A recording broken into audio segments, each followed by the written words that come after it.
Hey y'all, it's Justin here. Thanks so much for taking the time to tune in. In this episode, I talk with Jon Higginbotham, a health coach, and we discuss a range of topics when it comes to food addiction and making healthier choices for our life. We get addicted to that, and literally there's scientific evidence out there that it literally compares sugar to cocaine. Really want to encourage you to tune in on this conversation. This was such a powerful discussion, really about some of the struggles with food addiction. You know, addiction is no joke, and food is no different. It really isn't. So I think that's where people get stuck, is they don't really treat it as serious as the addictions that we think of, and it's tough to do. You got to break the cycle. You got to break the flesh. And how we can position ourselves to make better choices that'll help us be healthy for the lifetime. I want to be there to play ball, like in a big way, with like my grandkids. You know, when you don't have grandkids, you just have kids. I was like, man, I just want to get through raising my kids. You know, but there is life after that, and feeling better and feeling well and being able to be a good influence and example. I think this world is far too dangerous right now to not have us all be in the best shape that we can be. If you're watching on YouTube, please take a moment and hit the subscribe button down below. If you're watching on Facebook, please leave a comment or follow the page and let us know what you enjoyed out of this conversation. Now, here's my conversation with Jon. So Jon, how are you today, man? I'm doing good, buddy. How about yourself? I'm doing well, just enjoying my morning. Had a few cups of espresso and got a little water on the desk, and just getting rolling, Nice. Yeah, well, thanks so much for jumping on, Jon. I know we've connected through some mutual friends and all that good stuff, and the coaching group that we're both a part of. And it's been great to get to know you and hearing a little bit about your journey, to becoming a health coach, and on your emphasis and focus on living a healthy lifestyle. And I thought that would be a good topic to jump into in the conversation. I think a lot of times I tend to go more toward biblical topics and Christian topics, and I think sometimes in the biblical and Christian space, the issue of physical health and treating our temples with respect and all that sometimes gets overlooked. It's like a third rail, if you will, that we shouldn't touch it, and we start challenging people on eating and health habits and all of that. And it gets difficult. And I know, just from personal experience, I've kind of rode the roller coaster, if you will, of living super healthy for a short season and then rolling through holidays or, family vacations and overeating, and then just struggling to get back on the horse, if you will. And so I felt like that would be a great conversation for us to have, really just talking about, living a healthy lifestyle and, really the biblical foundation for it, but then also practical steps on how people, can, maybe adjust some of their behaviors and dieting and exercises and all that to be able to live healthier lifestyles. Yeah, man, I really kind of, I didn't start my journey thinking about the temple necessarily, but man, it's definitely where I ended up. You probably have heard some of my story about the little swan dive I took off a Raven's Roost in 2008, and that was literally, kind of it was definitely a spiritual event. It led me to the end of myself, and they told me I might not ever walk again, or I might not ever walk right, and that I might have some other neurological issues. And to be able to get your health back and focus, man, I tell you, I had nothing left. There's nothing left of me. I hate to be graphic, but I literally couldn't wipe my own tail. Wow. Yeah. So it's, I had a low back injury. So anyway, I'll just leave it at that. But so that fall off of Raven's Roost, how long of a fall was that you fell? 60 feet. Wow. Okay. Yeah. And so you and I talked about this a little bit offline. So were you in shape, and I mean, health wise before that event happened, or? Well, round is a shape, right?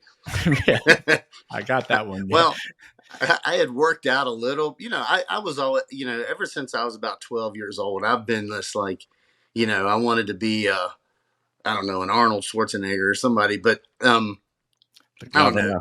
governor. As a kid, you just kind of look up to that. But um, yeah, it definitely. I was I was in shape, I think, um, underneath the cutting, but I was a good 25 pounds heavier than I am now, and um, I've yeah, so I was a good 40 pounds overweight. Yeah. Yeah, so. So after your experience, you said you weren't. The doctors were kind of concerned that you'd never walk again.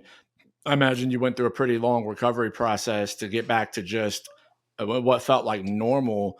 I mean, I know that had to be difficult.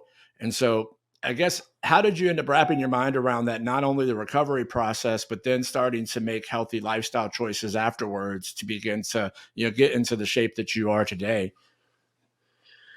Wow, I didn't really have a lot of I didn't have a lot of well, I didn't really have much else to do Okay. except for, focus on recovery. And so yeah, I spent a fair amount of time, you know, um just trying to learn what it would take, and how could I be lean. I had a good friend of mine said, we did these low fat diets and things, and she said, fat doesn't really make you fat. And I was like, nah, it's bull crap. And Yeah. anyway, turns out she was right. And so it led me on this journey to kind of figure out what the truth was about health and wellness, and Mhm. I always felt like I had my health, and I felt like the Lord gave me my health back. He allowed Wow. me to live so I could get after it. Yeah. And so that's kind of what I felt like I needed to do. I was out of work for 5.5 months. Wow. Yeah, I was in rehab. It was during the credit crisis, which was terrible in the mortgage world. So not only was the economy terrible, I was out of work. So it was devastating from a couple of different angles for Yeah. sure. Yeah, absolutely. So it sounds like you didn't have a whole lot else to do, but really just focus on yourself, right? And self growth in that season. Yeah. So let's talk about the struggles. So like let me I'll just throw myself under the bus here for a few minutes, right? So I go through these roller coasters with my personal health and workouts. Get really excited for a season, and I'll do some sort of workout program or whatnot. We'll do our best to keep everything in the fridge. And as I mentioned at the beginning of the call, we kind of go through this up and down cycle. And I think for me, it's like I know what I need to do, right? But I think sometimes I can't get past this space in between my ears, the mindset and convincing myself. So, do you have any thoughts on, the mindset behind it? Like, how have you disciplined your mind to be able to make these proper choices consistently and have your health where it needs to be? Well, yeah, what I've said this a lot, in at least in the health coaching field. You know, the things we eat make us want to eat the things that we eat. Mm, When you eat a donut, um, they're so good. yeah, they are. I call them fat pills. Yeah. but but they, you get this. You get an insulin spike. Um, you get a dopamine rush, Mm, and these are, we just this flurry of hormonal releases, and we get addicted to that. And mhm. literally, there's scientific evidence out there that it literally compares sugar to cocaine. Wow. So Yeah. it's an addictive process. And so when somebody says, I just can't, I mean, I know that's a negative affirmation, but man, it's, they really, you really don't feel like you can. You have this crazy urge to eat another donut. And the problem is that to get the same dopamine spike, next time you need two donuts. Yeah. you know. So it really is an addictive process. And Mm. I know that you have some knowledge of those things, and know of people that do as well. And addiction is no joke. Yeah. And food is no different. It Yeah. really isn't. So I think that's where people get stuck, is they don't really treat it as serious as the addictions that we think of. Mm. um, and it's tough to do. You got to break the cycle. You got to break the flesh. Yeah. It's So let me ask you, let's go on that vein a little bit more. So why do you think it is that food addictions aren't taken as seriously, right? It seems like almost on gluttony and I mean that's an extreme point, right? Using that term, but it is the appropriate term to use. But it almost seems like it's celebrated, and in a degree, and we don't take it as seriously if we start to talk about food choices. I mean, and whatnot. People tend to clench up, and I comparing that back to addiction to substances, like, when people came after, I was a meth addict, right, for years. And when people came after my meth, man, I no, you know what I'm saying? Like I knew it was terrible for me. I knew it was destroying my life, but like there was this dependence on it. And so what do you think contributes to that in culture a lot with the food? Yeah, well, because, see, if you're not as, I don't think there's not as much public, there's not this terrible stigma of food addictions. You think about drug addictions, and those are like, oh gosh, that's taboo, right? Yeah, but it's a lot of Americans have food addictions. It's like 70 some percent of people are either obese, or either overweight or obese or morbidly obese. 70%. And so it's more, it's just food, you know. Right. you know. Well, you So need food to survive. You don't need meth to survive, right?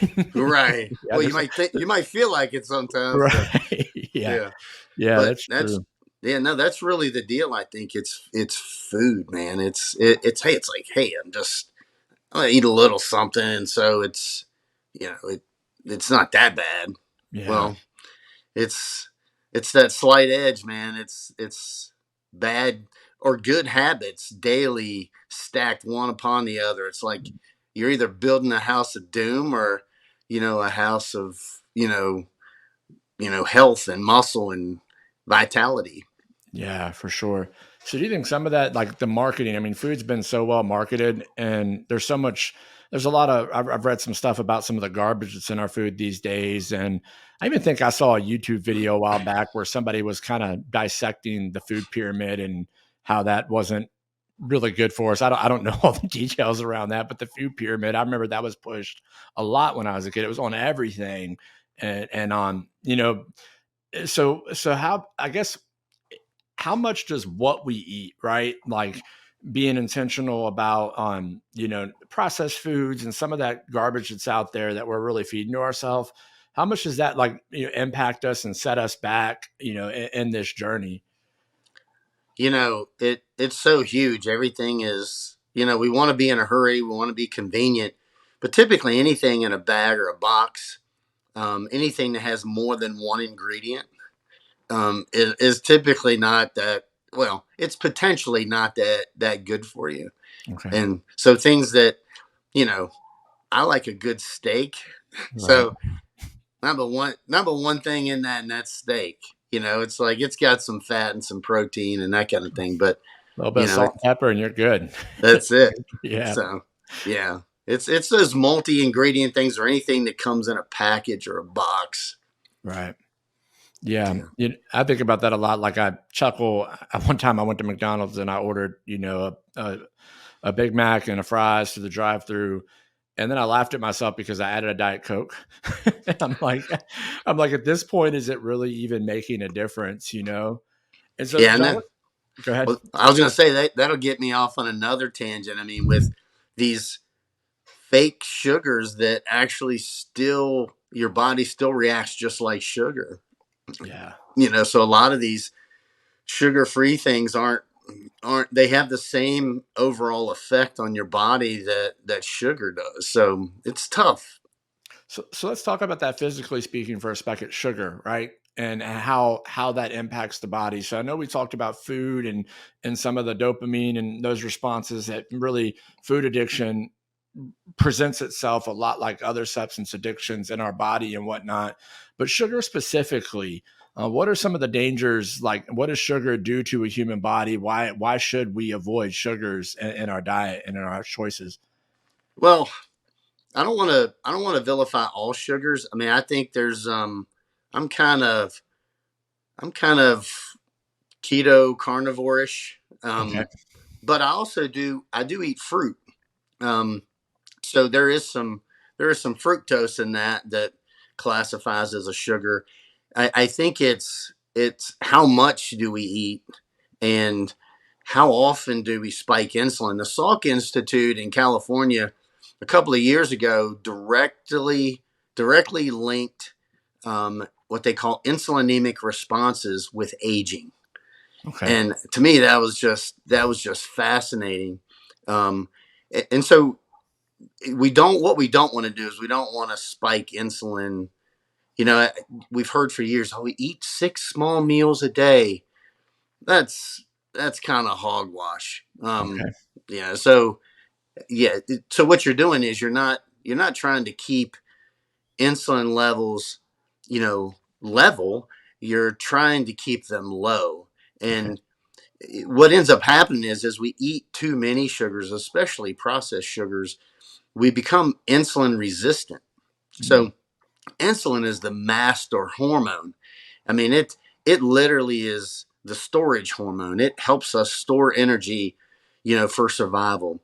So it's not bad. We just don't want to spike it all the time. And the issue is that we typically are eating multiple meals a day, and a lot of times they're high carbohydrate meals, and um, you know I think that's what leads to the insulin resistance, and then overall just a highly reduced insulin sensitivity. okay. And we just need to be metabolically flexible and Yeah. be able to burn multiple sources of energy: protein, carbohydrate, sometime fat. Right. And so this on the conversation around insulin. So my assumption is that ultimately, when that's not in order, that's what leads to some of the diseases like diabetes and others that we see people. 100%. Yeah. So it's preventable, right? I mean, it's something, one of those things that we can keep an eye out on and prevent from Well, happening to us. yeah, I tell you, one thing that I wanted to touch on is that, insulin, a lot of times when we go to the doctor and our insulin is normal, or I'm sorry, our blood sugar is normal, we already have high insulin.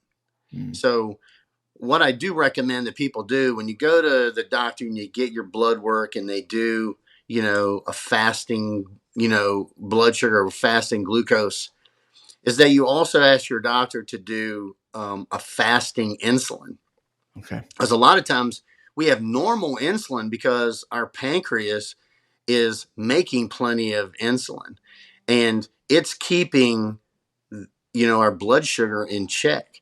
And when we get that out of whack, or we have high insulin levels, we're we're probably not probably, we are pre-diabetic Wow. before we look like it on a blood test. Wow. Yeah, it's Wow. insane. It's we our pancreas cranks out, a ton of insulin, and then eventually those beta cells that are in your pancreas, they start to give way, and they start to wear out. And then you need. You mentioned fasting, right? In that, so when you mentioned fasting in that, like for the purpose of keeping our insulin levels in checks, so you're talking basic fasting, right? Just going without food for a sea. I mean, can you delve into that a little bit more? I mean, I know biblically, we talk about fasting a lot for spiritual reasons, but I think as we read through the scripture, we see a lot of things that are meant for our spiritual benefit also have real world impact on our health, right? Man. And they go hand in hand. And so I'd like to dive into that a little bit about the fasting part of it. And I know it makes me anxious just talking about it, right? But I mean, I think we may not be so resistant if we knew some of the benefits that we could get not only spiritually through fasting, but also physically through making a decision to fast. Yeah, no, 100% fasting. I'll be honest with you, is my superpower. You know, we, like I said, you mentioned that, we know the spiritual benefits, but it was put here for more than it was put here for more than just for our spiritual health. It literally was here. It's here that we take a time to, clean out. When we go through long periods of fasting, our body goes into this state called autophagy, which literally means like self-eating. It it helps us take out the trash and our cells clean out, and that's really what happens in the end. Our cells get all gunked up, and we never have a period where we get to take out the trash. And so what happens is the mitochondria in the cells, um, they they stop functioning well, and we get sick cells. Sometimes they're referred to as what's called senescent cells, or cells that don't function properly. And the mitochondria can't function normally and use both fuel sources, both fat or fatty acids and glucose. And when you get that, when you get to that state, that's when cells tend to mutate, and mutated cells are roughly cancer cells in most cases, right? So, man, fasting is just it's the thing. I know we talk about intermittent fasting in the world these days. Um, that works for about 30 to 90 days, and then after that, that actually is just like calorie restriction. So I think it's really good to at least start to practice, you know, taking a day and not eating. So when you say fasting is your superpower, what does your routine, your rhythm look like with that? I mean, how do you deploy that on a practical level in your life? Well, so I've been kind of going through this process for the last 14 years. So this probably isn't something that people want to try like right out of the gate. Um, so for me, I treat myself as a guinea pig. I like to try to see what works and what doesn't so much. And so a lot of times, like on a Sunday night, I'll stop eating at sundown on Sunday, and then I won't eat again until you know Wednesday evening or Thursday lunch. I'll take Wow. like a 2 or 3 day fast. So um, I don't always do that, um, but man, if I really want to charge my cells, and really continue to improve what I mentioned a little bit ago, metabolic flexibility, being able to turn off the sugar burning switch and turn on the fat burning switch. Yeah. And I know a lot of people want to do that, and I'm telling you, the fastest way to do that is literally just to go for a while without eating. And Mhm. there's some easy ways that we can talk about to get into that. Yeah. But my schedule is a couple of days without eating, and then and I do a lot of like high intensity interval training. More reps, less weight. So I'm not trying to really kill myself. Right. I do a little bit of cardio, what they call zone 2 training, and then from there, and then during the end of the week, it's a weekend, right? So we all want to eat. So I'll go ahead and just load up like high protein, good, complex carbs, maybe, um, and really go through a building phase. I really believe that we're supposed to go through these periods of feast and famine.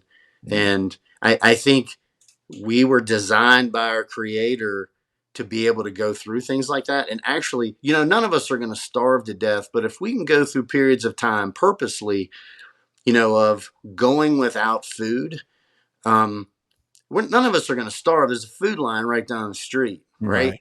Yeah. So we don't have the same problems, but if we can do that and create that metabolic flexibility to be able to just take out the trash, switch to burning a different fuel source, burning some fat, and then go through a period of building phase. And even in the Bible, what is it? I'm trying to. Was it Matthew? I think it's Matthew 17 where they talk about the kid that somebody brought to the disciples to heal because he was having these seizures. Yeah.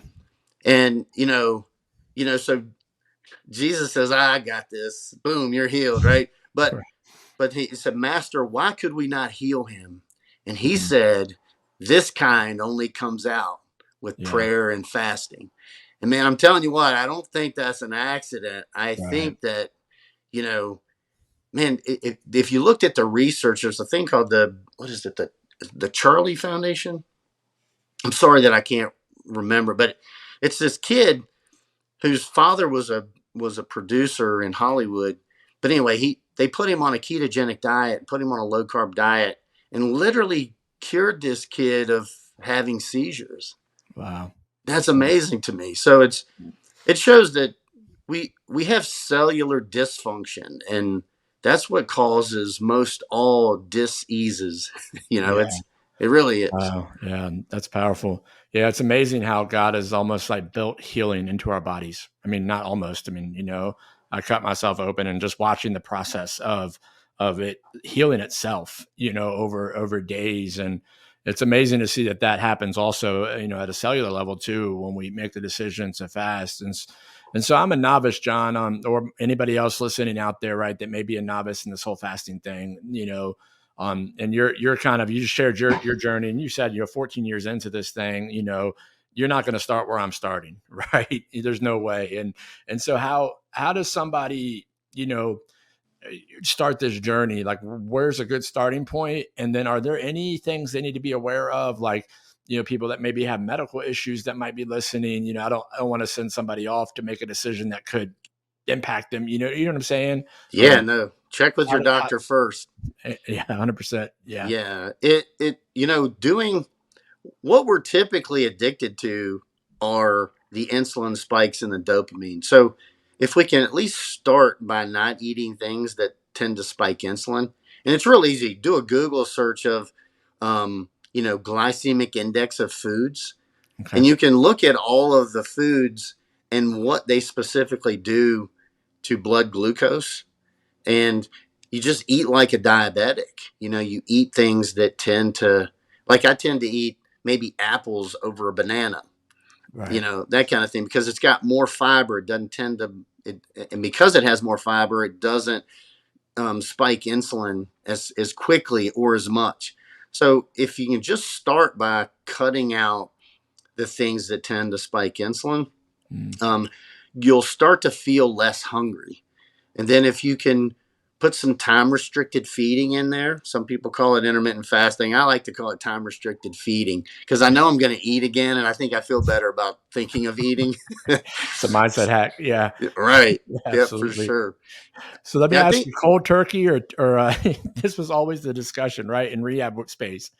Do we cold turkey or do we go to detox? Right. I mean, when it comes to getting off drugs, and I know that's a whole different world, right? But you yeah, talked but it's about the making same those. world, It is the right? same, right? It Yeah. really is. It Yeah. really is. Good point. So for the individuals transitioning that diet, is it, I mean, cold turkey, or is there a, Yeah, no, I think whatever works for you. You okay. know, if you try to cold turkey and you fall off the wagon, then just go for a period after that where you don't eat. Or like for me, if I'm gonna hang out with the fellas and have a couple pizzas, I Yeah. know I'm gonna be a group of guys that are into that pizza thing, and which I love pizza. Right. Um, 100%. if I Yeah. know I'm gonna have that, then I'll spend the day like literally not eating, Okay. so that when I do eat, that it literally initially has this effect where my body goes, okay, we're prepared to handle a certain load, and just because you gave me an overload, now I'm not feeling so bad. Yeah.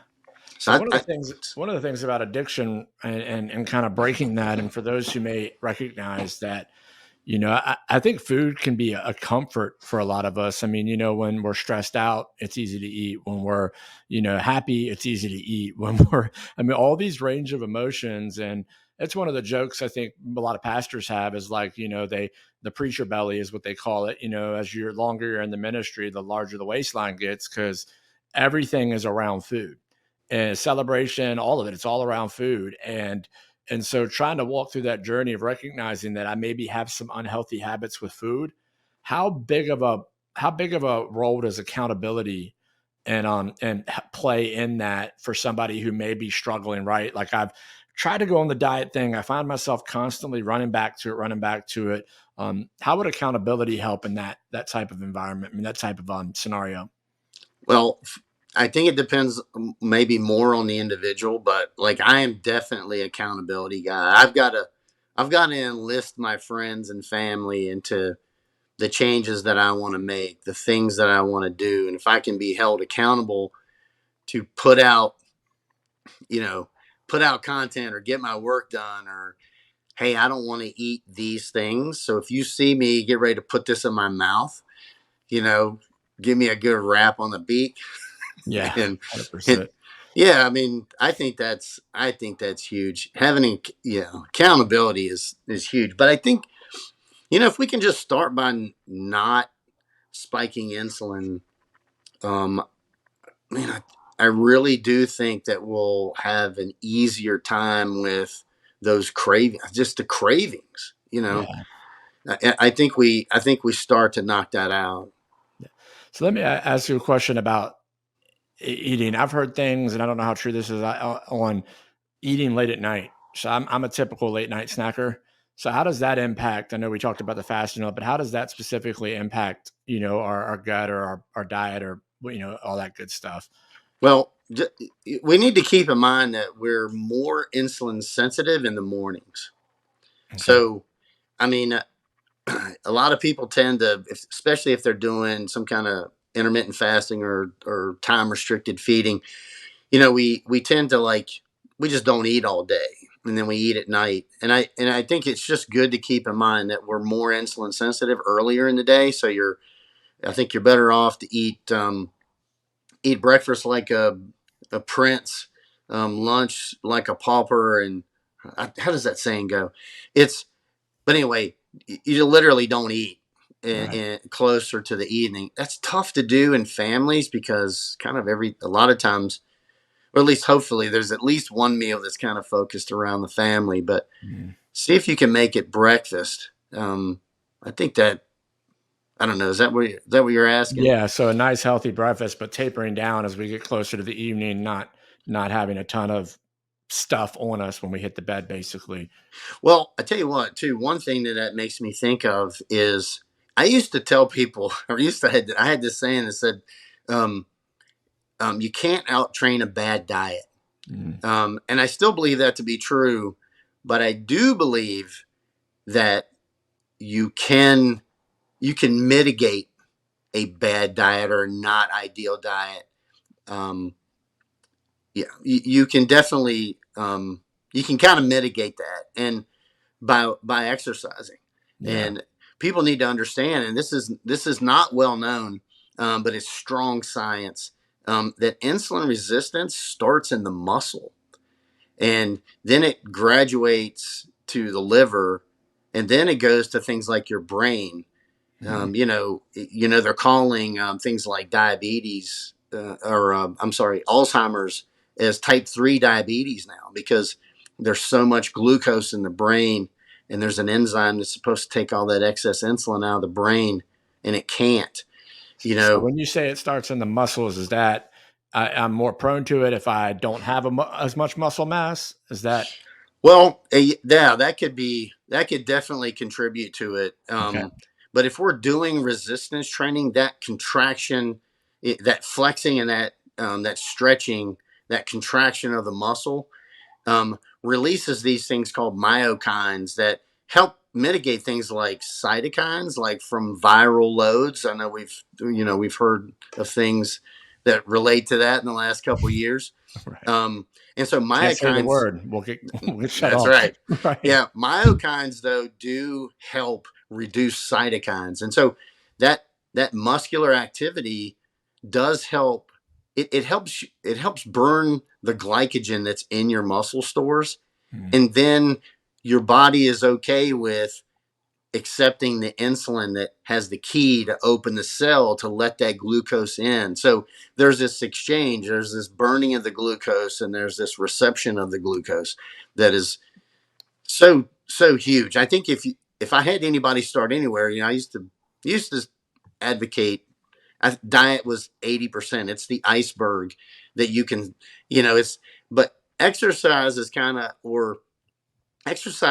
the part of the iceberg you see that's above the water, Mm. but and your diet is everything below the water. Icebergs are much bigger below the surface than. Yeah. But I really do think that exercise can really help insulin sensitivity and then help you fight those cravings on top of that. So we need to eat mindfully. We need to move, get out of breath, get good sleep, then Mm. drink lots of water, man. Those are the tenets of. Um, Actually, there's a company that I'm affiliated with called Neora that talk about those 5 habits, Mm. and they talk about those 5 things, those 5 tenets that you really need to kind of be in a healthy state. Yeah, that's good. I know on Covey, his book "Habits of Highly Effective People," he talks about starting with the end in mind, and that's one of those habits, right? Of a highly. And you mentioned something on a mastermind call a few months ago. I remember you saying that my goal is to be in the best shape of my life when I'm in my 80s, and that stuck with me. I remember you mentioning that in the call, and I'm like, man, that's such a powerful statement to make, right? To be able to sit and look at my life now and be like I'm in good shape now, but I want to be in better shape when I'm 80. And I think sometimes we don't look at the long tail of our decisions and our choices. It's a lot of times we're caught in the now and the here. And so, let's assume we're having a conversation and talking to Justin, right? That is kind of wish wash about his health and wants to be in the best shape of his life when he's in his 80s. And I shouldn't refer to myself in the third person. That's weird. Um, but yeah, I mean, how does that journey begin, right? Like to be able to get to that spot where I guess the mind is in order, but then also making the practical steps to kind of know that that could actually be a reality. It's not just a pipe dream, right? It's something that really is going to happen for John, right? That as you continue to move toward that. Yeah, you know what? In the health coaching program that I've been going through, there's really a lot of the end in mind kind of thing, but it's also it talks a lot about what your goals are and getting to your why. You Mm. know, so I want to be in the best shape of my life. That's great, but why do I want to be there? I want to be effective because I think I'm a lot more wise now than I was 20 years ago. Um, and so what am I gonna do with all that wisdom if I can't get out and make a difference in the world if I don't feel well or I'm tired and lethargic. And if you look at, I hate to use scientific terms, but what they call all cause mortality, it usually has something to do with instability, weakness, lack of muscle mass. And I think we all should strive to at least try to be in the best shape of our lives in our 80s, because we're gonna still probably die of the same things, but we're not gonna suffer with them as long, Mm. and we're going to feel better longer and be more effective for many more years if we have muscle mass and strength. And the stronger you can be as you get into your 80s, I think you're going to start seeing. I think you're going to start seeing people live. You're going to start seeing more what they call centenarians, people living to that 100 plus, Yeah. and um, you know but there's a group of society that's really big into taking care of themselves, and others that I think are a little bit discouraged because they know that they've slight edged themselves all the way to um, not being in great health. They don't feel well. And it Mm, just feels like it's just easier to stay where you are, you know? And I think people really need to get to the why. Is it your I want to be there to play ball like in a big way with like my grandkids. mm, You yeah. know, it's and when you don't have grandkids, you just have kids. I was like, man, I just want to get through raising my kids. Right. But Right. there is life after that, and feeling better and feeling well and being able to be a good influence and example. I think this world is far too dangerous right now to not have us all be in the best shape that we can be. And Mm, we can go back to the temple and, we can guilt ourselves into doing the right thing. But, right. uh, you know, I I don't think we like to can, do things with guilt and shame. I think the enemy loves guilt and shame. right. I think we just should go and sin no more. Yeah. Yeah. Just That's start it. from today. Yeah, yeah, guilt and shame. I mean, it motivates you only for so long, right? I mean, and it never out of a good place. I mean, I think there are some reality checks that we deal with when we face the realities in our life, but there comes a point where like we've got to move on from the guilt and the mistakes of our past and say, okay, what am I going to do now to change the outcomes for tomorrow? And that piece that you spoke, John, about the why, that's such a powerful thing. I think a lot of times it's like, okay, well, I just want to lose a few pounds. Well, great. Everybody does. Everybody wants to look a little thinner in the mirror, but that only lasts for so long, until you don't care about it anymore. But I'm going to care about my children for a lifetime, and I'm going to care about their children, and being able to have the energy. And I even feel it now at times when I'm not in the best shape, like chasing one of my kids across the yard, I get winded even, now. And I'm not in great shape, but I'm not in terrible shape. But like, I feel that at times and I'm like, okay, what's this going to feel like 20 years from now when there is a grandkid? And I don't make these adjustments. And I've been thinking about this a lot more recently. And so, John, you're in the process of you've gone through this health coach certification. I know you're going to be starting a health coaching, practice business here soon, where you're helping people kind of walk through this journey. And so, what does that look like for who is health coaching for? Right? I mean, the people that are in this phase of trying to figure this out. Right? When would a health coach be appropriate, and how would a health coach help them? Oh, well, part of the reason I'm in the health coaching program I'm in is because it's a board certified program, and so that allows us eventually to be able to bill for insurance. And I think your family doctor and even your specialists are kind of limited. They can tell you what to do, but there's nobody to follow you home to do it. Mm, There's nobody there to help you go over your labs, that your doctor ordered and say, well, here's the things. Like, let's go through your pantry and mhm, let's go through your daily diet. Let's go through your whole life and your lifestyle and let's see. So I think you could, I think, man, I think getting a health coach, it could be as for something as minimal as, just getting in better shape or, mhm, tuning up your diet a bit, all the way to the people that have type 2 diabetes, and or they're pre-diabetic or they've been told that, um, your doctor just they can't follow you home. They assume that you're probably not going to do what you're supposed to do. So what do? They write you a prescription for metformin, or some kind of, you know, um, something like an Ozempic or something like that. That's a SGLT2 inhibitor, that helps you burn sugar. But ultimately, I think it does come down to having some accountability. And if I know that, you're coming over to my house as my health coach, and you're going to go over my diet with me and remind me of, my whys, and, remind me, how this is just, it's a process. It's one step today and one step tomorrow. And I, yeah. I don't think there's a bad time for a health coach. People, obviously, later stages of health, or bad health, I think need it more, Mhm. but I don't know that there's not a good, like I said, your doctors just can't follow you home. Right. They typically just want to write you a prescription because they want to fix the problem in your blood work. And so, how do we get blood glucose down?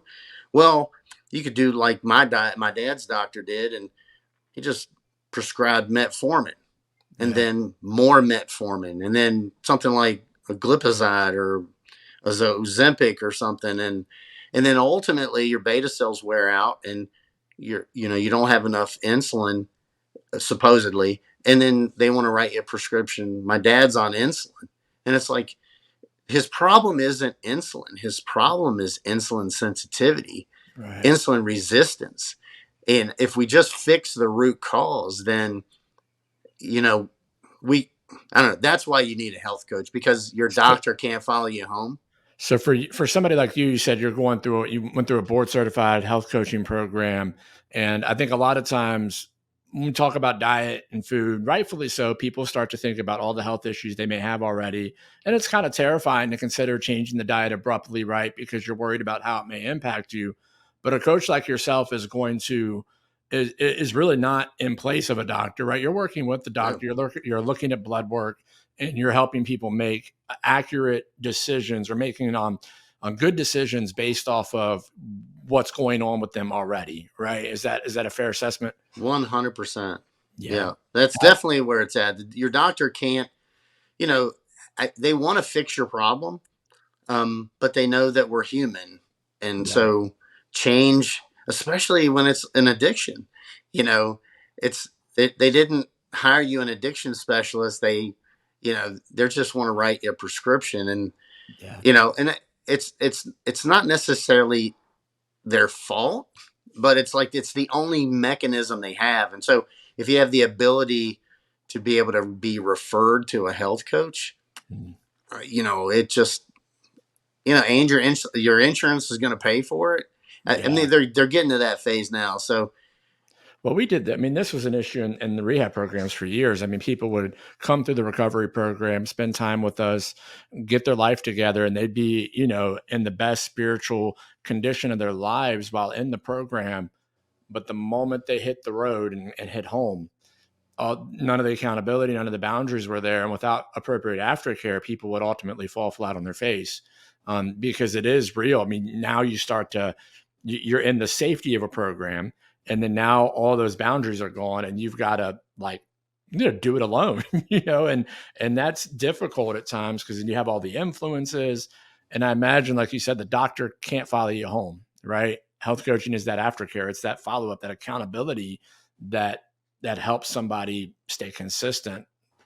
I mean, yeah, no, that's definitely where it's at. I think the doctors these days are a little bit overwhelmed, and yeah, I think diabetes itself, especially type 2, is at epidemic proportions, yeah, and that you definitely people need help. And the doctors need help. They just really do. They can't yeah, do it all. They're doing the best they can, but they need more treatment coordinators, in the yeah. program. And we're not. I mean, we're living in a day too where everybody thinks they're a Google search away from being an expert, right? And I love that we have access to information, but man, I never Google my medical issues. I've avoided it because it takes me down a rabbit hole. Like, I talk to the experts, the people that can help me figure these things out appropriately, because like there are plenty of things to Google, and information is good, but having somebody to help you decipher that information and apply it appropriately is where I mean, it just, you end up miles ahead from inappropriately applying stuff. And I think, yeah, man, that's such a powerful thing. So John, let me as we wrap up, let me ask just a kind of a parting question on, and this is my kind of go-to at the end of my podcast. I'm a huge Back to the Future fan. Um, that's one of my favorite trilogies of all time. I need to get it back in the frame, but I have a Lego DeLorean that lights up that I built over Christmas break, and it's a part of my office. And Nice. so, I'm a car dude, that's for sure. yeah, the DeLoreans are nice, man. I'd love to own one, but because of Back to the Future, they're so expensive. But maybe one of these days. But One of the things I always ask at the end of the conversation, Jon today, having all the wisdom Jon has, going through this health journey, getting to this place where he's confident that, I'm going to be around, I'm going to have the energy to chase after my grandkids, hops in the DeLorean and it works, and flies back to Jon getting released from the hospital after that accident and trying to figure out his health journey. What does Jon today say to Jon then to help him on his path? Man, I think I'd start with, like you mentioned, you can just Google anything, is find the right truth.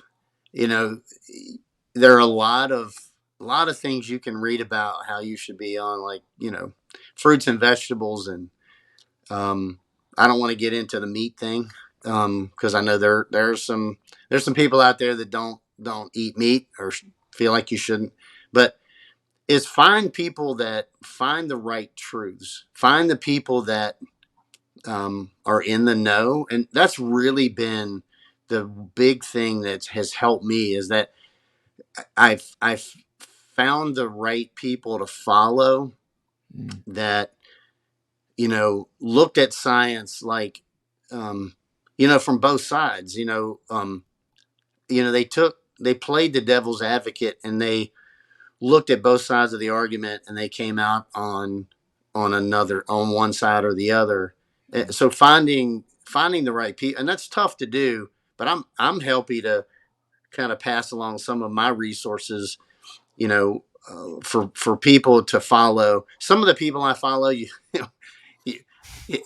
I have paid subscriptions I listen to, and they're they get super technical. Yeah.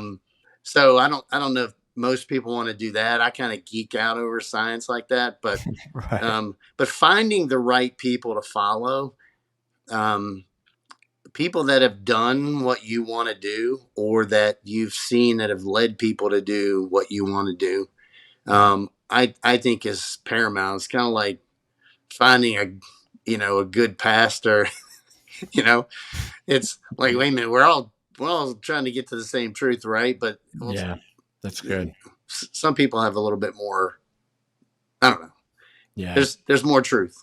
Yeah, connections are so vital. I mean, it's just so, I mean, we were never meant to do this life alone, and connecting with people that can help guide and direct us and lead us in life. I mean, it's a strength, it's not a weakness. I mean, we all need that connection with other people. That's how God created us. So speaking of following, how can people find you if they want to follow you? Oh well, good old Facebook, Instagram, um, those, or you can email me at jon@metconrx.com. And I'll drop all MetconRx. the links down below for people to be able Oh, to cool. check those out too. Cool. Well, so Metcon, people that are in CrossFit have probably heard that, but basically, um, RX is my prescription, and it's my prescription for metabolic conditioning. Mm. And metabolic conditioning, I believe, and it says this on my Metcon RX Instagram page, is that, metabolic conditioning, really does kind of start with what you put in your mouth. I believe in what you eat, um, fasting, and training. Yeah. And I think if you have those three, but so Instagram, MetconRx, Facebook, I'm going to probably start a new Facebook group, just to do some one-off kind of coaching, or kind of a group thing. Um, but those are probably the best easiest ways. Awesome. Well, I appreciate it, Jon. There's been a wealth of information, and for all of you watching, I encourage you maybe go back, find some sections that were relevant to you, and give these things a re-listen. And just I think I take a lot of courage in even hearing you just share the encouragement. Like, look, I've been at this for 14 years. You got to start somewhere, right? And I tend to be the guy that wants to conquer the entire mountain on day one, but this is a journey. It's a marathon. It's not a sprint. And so find yourself, connecting to folks like Jon, who know about this stuff, who have the experience and the wisdom, and ultimately, hopefully, we can all begin to make, better health choices and better life choices. So I appreciate it, Jon. Thanks so much for jumping on today, man. Man, I'm so thankful. I appreciate you, and I appreciate all the ways we've been able to connect, and you've just been a real blessing to me too. So I appreciate you. Yeah, absolutely, man. I enjoyed hearing some of your stories and, just your journey back from fitness and health. And, as I said earlier, I think that that statement, I want to be in like looking that far in the future. I think just, man, it was so profound, and I really really do appreciate your wisdom. So Thank you, buddy. I appreciate you.